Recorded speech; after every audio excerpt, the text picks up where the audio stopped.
Hello and welcome to another episode of 10,000 Hours and Counting.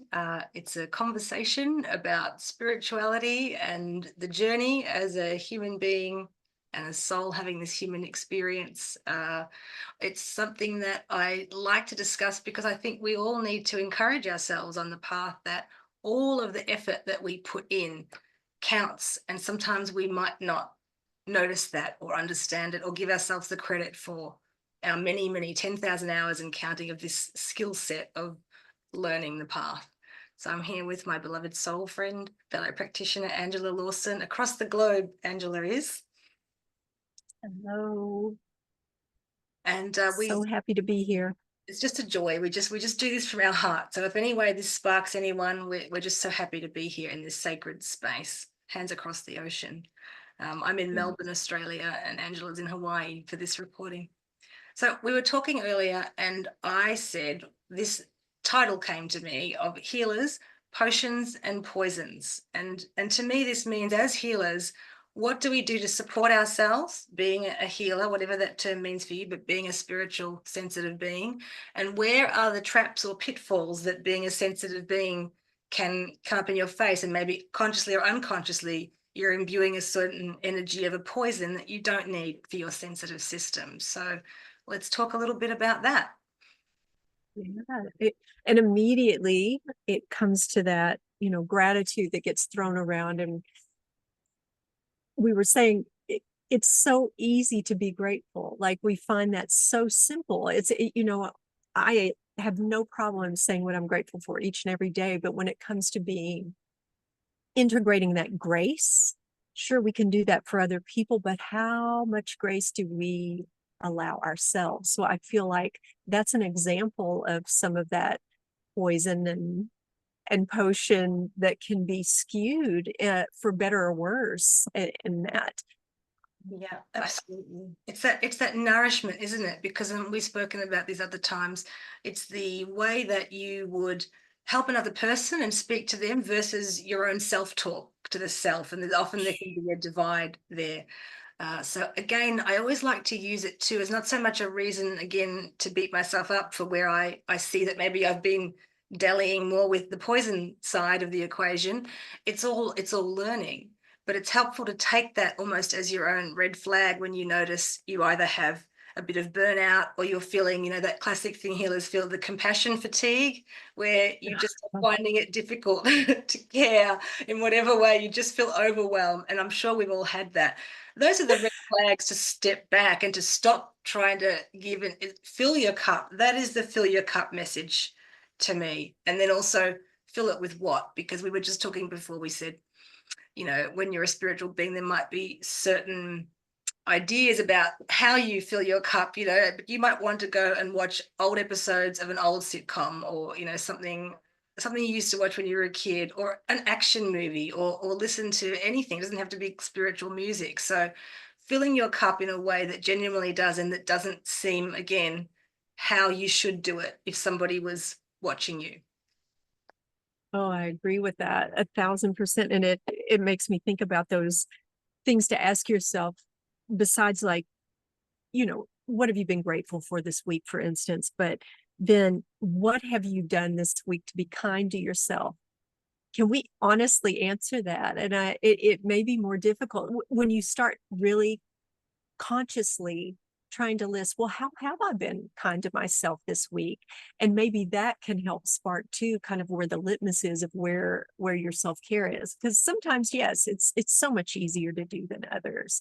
And then other times, you know, if somebody had to hold us accountable to what we say, okay, I'm going to do this and this and this. And how many times have we just internalized that we're going to take care of ourselves and then we don't? So I don't know. I think that's another reason to have soul friends and a place where you can talk to each other like that, because then you also have somebody that's going to make you accountable to being that best loving person to yourself, because we are not objective about ourselves most of the time.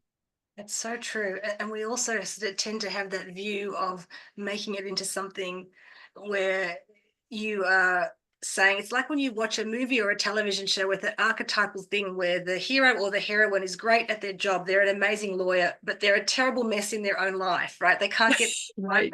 but they're great for all of their clients. They really make good strides. And I know, honestly, for myself, at times I will think, I know, how can I say that I help people, even though I know that I do, when my own personality issues are coming up and tripping me over left, right, and center? But I am able to have that view. My skill is being able to help people, connect them to their spirit and their path, and help them channel the next sort of step for them, and their whole beautiful vision. And sometimes my skill, turning it on me, it makes it harder. But does it make it any less? Well, my self-talk would like to say, yes, do a better job on you. But I think it's that polarity of that sort of push and pull between what we're able to do in the world, which we're really good at, and the parts of ourselves that we label as not part of that, beautiful vision. But nothing is by chance. Our soul incarnates with all of these, little sandpapers and little challenges. And so we're here to really not necessarily whitewash them in order to, we're not trying to become some perfect thing, but we're trying to bring balance and harmony to all the aspects. And as you're saying, asking for grace and allowing self-kindness, that'll be different every day. So it's never going to be boring, put it that way. It's never going to be A plus B, B follows. It's a spiral path. No, and it makes me think about what you brought up about too. Sometimes those lessons and whatever those triggers are for us, that where that self-talk becomes not loving to ourselves, that can be multiple layers of multiple lifetimes that you have come here to work through. And so it may look different each time that that wound gets activated, or whatever the case may be that's making us go. So it's, as you said so many times, it's nothing's linear. And so it's kind of also hard to have a game plan, if you will, about like, okay, if I start talking this way, because it's going to be different. But also to come back to what, how you can show up for, we can show up for the clients. And I know how it is that when we get in that space, it's almost like we disappear. And all of a sudden we're just there, and all we see is that person. And so any of that egocentric stuff is just, it's not there. So it's so very easy to be objective because we're looking at it through that lens. But yes, then when the lights are down and then that show is over, then it's a whole different thing, like the sad clown at the end of the circus. And that makes me laugh. And I like to think, it seems like when you're a healer in whatever way, you're a bit like a petri dish. So you have to go through the experiences of certain things, and in a way you feel them. And maybe you feel them in your body, or there's something that you're learning, so that you can actually start to embody whatever is the medicine for that, really. So it's almost about allowing yourself, whatever your soul, whatever pitfalls and swamps the soul wants you to, takes you into. When you are a healer, and certainly there's a shamanic element to this, but it's about allowing yourself to imbue, certainly understand and imbue the poison to a degree, and whatever the triggers are for you, where you can then build up like this spiritual antidote to it, so you can help other people. Not so much that you're giving them a one-size-fits-all cure, but you are emanating the wisdom of having transmuted a particular lesson, and then you can light the spark in them again to personalize that, to even to see someone is talking about it in a different way. So it's not a one prescription for all, but it's an emanation of embodiment of a healed situation's belief system. Brilliant. Yes. And I'm seeing that as you're speaking that truth, and how we evolve as healers is we have to experience, like you're saying, we have to experience those things, and we end up attracting those very same clients that whatever we've just experienced, we can give them wisdom about, because we've had that firsthand experience. But like you said, it's almost like we've had that extra dosage though of that poison, maybe for a little bit, but that it's brought it into this new understanding, and that we can then light that way for that other person because we've been there. But brilliant. Yeah, it's embodiment is such a big theme, and I know it's coming up a lot for people. And it doesn't just mean the length of time, but it's quality of time of how a lesson has shown up for you, and maybe where you feel you can start to see that light at the end of the tunnel. You have got an answer to it. And I think that we need to understand that sometimes embodiment, or certainly it always means certain endings and things changing. So when you're a Mm. healer or you're a spiritual practitioner and you are connecting to the divine in whatever way you do, I was talking with a friend the other day, and we start with our altars, and maybe it'll be hours of connection and setting things up and specific invocation. And people I know recently have been saying they don't do it in that way anymore. It's a little bit more immediate. It's simpler. And some people are saying, is that right? Is that age? Is that, the stress of modern life? It does seem to me to be a level of embodiment where what once worked for you was important. And this would be the same really across the field in any life area. We're talking about athletes. There's going to be a point where it's not because the body is breaking down or you're failing and what you were doing doesn't hold anymore. It's because its change is here. And so it's about the ability to embrace that change. And even if you're saying, so I don't need to pray to as many angels and light as many candles, but I'm a spiritual being, how is it helping you if your soul is wanting to change and do things with more immediacy and more ability? So I think the mind wants to jump in that case. That's a poison of the healer. The human mind wants to jump in and spiritualize everything and be in charge. And you need to drop into the heart and let the soul speak to you about what it is you're doing and what the next step is, and to follow that finer frequency, because change is constant and the mind doesn't like that. But we need to accept that in order to do our jobs, we're always learning the next spiral, the next bit of information. Oh, and it actually has to do with something that I was reading this week. I got really focused on looking up the Isis asteroid because that got brought up in a class that we saw. And so I was so fascinated, like, okay, that can bring so many of that archetypal like knowledge. Where is it in my chart? And then I'm looking, and then my 12th house has Virgo, and Virgo is like, believe me, I love a Virgo, but I'm saying in maybe the most extreme form in that house would be obsessive spiritual practice. And it lit up for me because I realized I am so hard on myself. I expect myself to maintain this level of devotion to my practice. And when this change, like you're saying, when that simplification starts to come in my life, and I feel like, oh, wow, I don't have to invoke to the length that I used to. I always invoke, but those little things, I internally feel and judge myself as though it's not as valid because I'm not following those rules that I did for so long. And so I share that just because I think many of us, especially that are looking into these deeper practices, we feel like if we don't maintain some incredibly unattainable, or at least not unattainable, but we can't maintain that level of practice. It doesn't make sense. But yet our minds, that poison of the mind tells you, oh, you're a failure now. You missed a day of that. So I guess you're just, when in honesty, you probably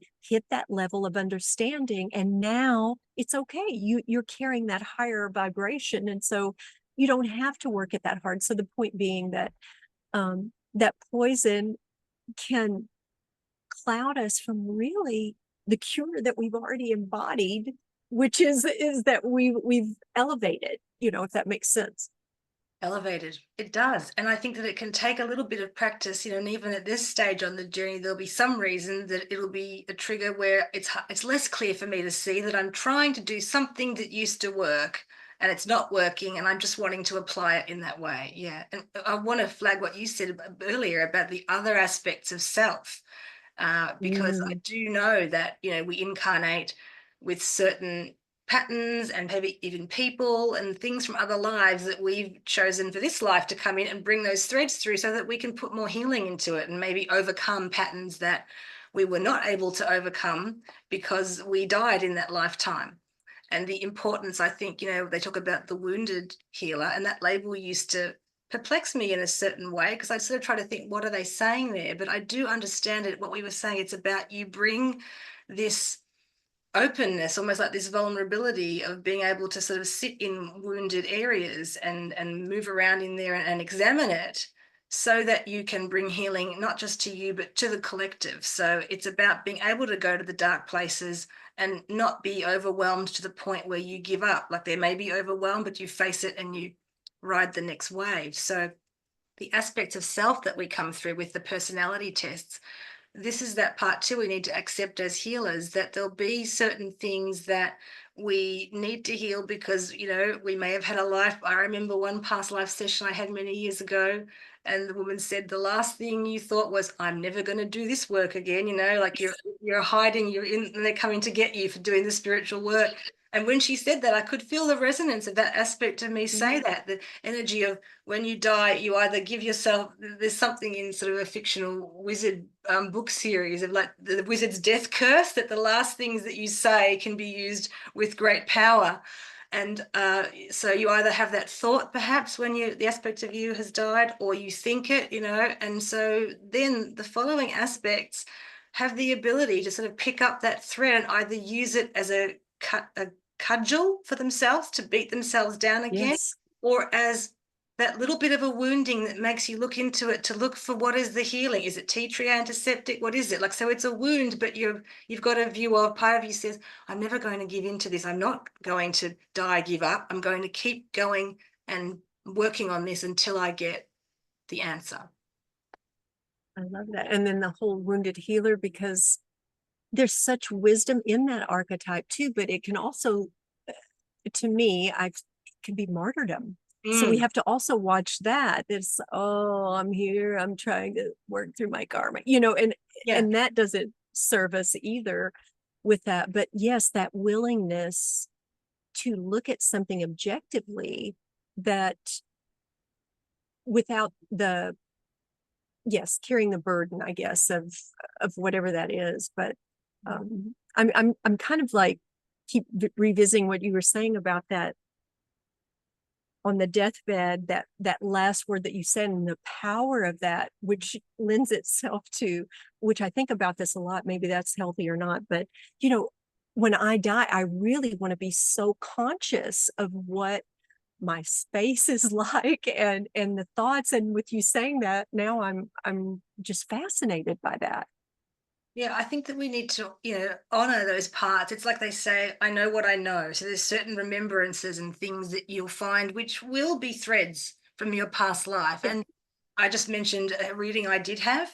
And other times there's been something where I don't explore it deeply, but I know that a thread has appeared in words I read somewhere or some activation, and it clunks in, and I think, yes, I accept that that is some wisdom that helps me. I've learned over the years, I don't always need to delve into what it is. It's the same thing when you see an online course or a video or a meditation, and it's some total other spiritual culture to you that you've never done before, but your soul says yes, click yes. It's so you only need Yes. to follow that resonance. Sometimes going down the rabbit hole of what was the karma, who was I? Maybe that works for you, but I find a lighter touch is always the good thing. You know, it's just a lighter touch. And we know that timelines of energy can close with the power of words, even something that you weren't planning, the way someone might say something. You feel an energy shift, and what was there no longer has to be there. And you don't have to know what it was. You just understand on some level. You feel a bit lighter, or something, the thing that seemed like a problem isn't a problem. Well, you could class those as timeline shifts where some healing has occurred of a burden you were carrying from the past. Do you need to know what it was? No, but you could focus on, oh, curiosity into the lightness. Well, oh, that's nice. I'll just sit in that for a minute. No, and that's true. And I mean, we've all been guilty of that at some point in the journey, I think, but you, it's such a waste of time to get hung up on that. And honestly, if you start thinking about like, well, what purpose is that going to serve if you know that your great great great great uncle, who cares? Who cares? You know, I end up, and I think that became so freeing to, like you're saying, then just focus on that. No, you're just being given this gift. You're being given this element that is helping shift like you're saying, all of these timelines. Don't get hung up on the details. That really is, it's waste of time, as far as I'm concerned. And Yeah. that doesn't sound very compassionate of me, but No, because I know some people need to go through that process, but there's always a layer to it, because it's then the mind will want to take over. And if you start to feel, I think the key is if it starts to feel like a real burden, and there's less lightness and curiosity, and there's a sense of heaviness, then that's a good point to step back and look at it. That's the one of the potions, I would say. As a sensitive, you have the ability, when you start feeling really, whatever it is, low or tight or snappy, you know that there's something more going on. So just stop for a minute, just stop the behavior and wait to see if there's a new element that you could look at. Or even if you have to lean into something that seems a bit for you, you have to, take more, go outside more than you were wanting to, or put down the spiritual text for a minute and literally just play music. Do something, lean into what you don't know in order to get freedom from what you're always spending time on. Like it's like a mole looking up, blinking out of the darkness. makes me And think of Wind in the Willows. I love that. we do need to remind ourselves as humans, not just as healers, to lighten up as much as we can. It's one of the reasons why when you have divine guidance, which we've spoken before, it's always comes with a very calm and neutral energy, and often a sense of humor. They'll give you a sign or something, or they'll give you something, a song lyric that has a sense of humor. And this is because the divine understands that humans plus soul, there's a lot of heaviness, there's a lot of suffering, and there's a tendency to just look down, like in uh, the musical. I always make musical references, and now I have forgotten. Yes. Ladies, the song where they're saying "look down." That probably only to me, but we do have that tendency. So Spirit wants us to remember. It doesn't say we don't take things seriously, but you cannot be on one frequency all of the time. You have to have some moment of play or lightness of being, and especially when you're holding space for others as a healer, Oh, you need to fill your own cup and fill your space, because otherwise you've got nothing left to give. And that's where your compassion fatigue sets in. If you just, because naturally, you can give and almost keep going ad infinitum, but it's not the best for your spirit if you're just giving and you're this dried up husk. So it's okay to step back, and you may not be able to predict when you'll feel the need to step back, but don't fight it if it comes up as something. Just understand that you need to take a breath, take a moment, and look for the potion that will fill you up. You don't owe oh, anybody I anything. agree. Mm. And it goes back to, for me, as I'm listening to this, and it, it's almost like an obsession that I have sometimes, that and that standard that I try to make myself live up to. And it's like, when you know you come here to be of service, do you want to just continue to be of service? So like you're saying, a lot of times you just will plow on, even though like your body's aching, or you can't think of anything else, and that's the time to do it. It's such a good remembrance. But and there went the thought. It just there it went. We might begin the guidance that we still need to say on this topic. It might be just the energy is slowly encapsulating. But I think Veil of forgetfulness. Shh. I just hope that helps you to think of these ideas, potions and poisons, and how you can nourish yourself and also release the need to take in things that are toxic, unless it's part of the learning. I think we've offered so much information here, but there comes a point where you would need to stop whatever is the heavy work and just rest for a moment. When you're really sensitive, you'll pick up on so many things that are said and unsaid, and you need to trust yourself that just be kind enough to give yourself permission to say that first impression is the correct one, but I will also not allow it to color my view. I will be this being of light, like a lightness, and I will move forward with a clarity, but an understanding that I don't need to do anything about what I saw necessarily. We don't need to fight every fight. And I certainly, many years ago, I would find I would be more reactive, because I would pick up on the other signals, and I would, wow, really feel it, and take it on board for me, and maybe think, how could I have prevented that? But the truth is, you can't prevent other people's stuff, and they have no idea that you can feel absolutely True. everything. So it's up to you to witness it, like allow it to be something that you see, witness as perhaps a truth, but you don't also let it color your thoughts about you or even about the situation. I don't know if that's helpful, but that's what I have learned. Oh, it's very helpful. And I remembered now what you brought this point, and it's always comes back to moving that lever of the weight back to neutral in some way or another, because any direction, whether it's too much fun or it's too much practice, it always has to come back. And the medicine is always the balance that between either one of those. What makes it poison, what makes it a potion, it's somewhere in between is always that. So it's always that neutral place if we can get there. And especially what you're saying, when we feel, and I know for me, and I always want to see the best in other people. So when we pick up on that, sometimes I will give that other person the benefit of the doubt, although that I know if something lands in my body a certain way, and we all have those different ways that they do, we do have to trust that. But as I've matured, then instead of, like you're saying, it's okay to be a warrior. Lord knows we're good at that. And so it's a good thing to know that we can call on if we need it. But you're right, pick your battles, but also trust your wisdom. And if your body's telling you that somebody may be not the best person for you, then you listen to that too, or else you're going to get some poison. Yeah. Yeah, I do. I think it's important.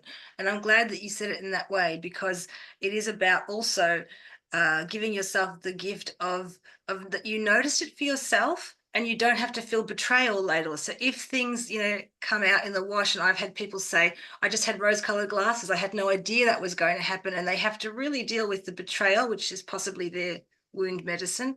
But for me, it would always be a sign when finally it came to a head and I realized, oh, okay, so the first impression was correct, but I was able to go on that journey and just be part of whatever my soul needed, but not blame myself for not having acted earlier. It's always about not turning it on yourself in a harmful way.